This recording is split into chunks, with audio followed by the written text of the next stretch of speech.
বর্তমানে আমি দাঁড়িয়ে আছি আজিমপুর কবরস্থানে। রাত বাজে প্রায় 12:30।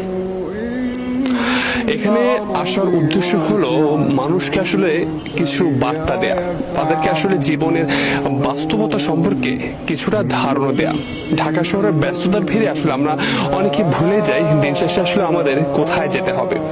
আপনি যদি দেখেন এখানে প্রায় হাজার হাজার কবরস্থান রয়েছে। আমরা আসলে আপনাদেরকে একটু ঘুরে দেখাতে চাই জীবনের করুণ বাস্তবতা। দেখুন, পরিবেশটা দেখুন এবং এই কবরস্থানগুলোর দিকে একবার তাকান। এদের কিন্তু প্রিয় মানুষ ছিল, বন্ধু ছিল, কত আত্মীয় স্বজন ছিল, কিন্তু আজ দেখুন এই রাতের বেলা গভীর অন্ধকার, এদের পাশে কিন্তু কেউ নেই। আপনার বেলাও কিন্তু ঠিক একই ধরনেরই ঘটনা ঘটবে। আমরা যদি এই সত্যটা উপলব্ধি করতে পারি, হয়তো আমাদের জীবন অনেকাংশেই বদলে যাবে। রাত গভীর হলে কবরস্থান যেন আরো নিস্তব্ধ হয়ে আসে। পুরো পরিবেশ স্মরণ করিয়ে দেয় সব রাস্তায় একদিন এই নীরবতার দিকেই ফিরে আসে।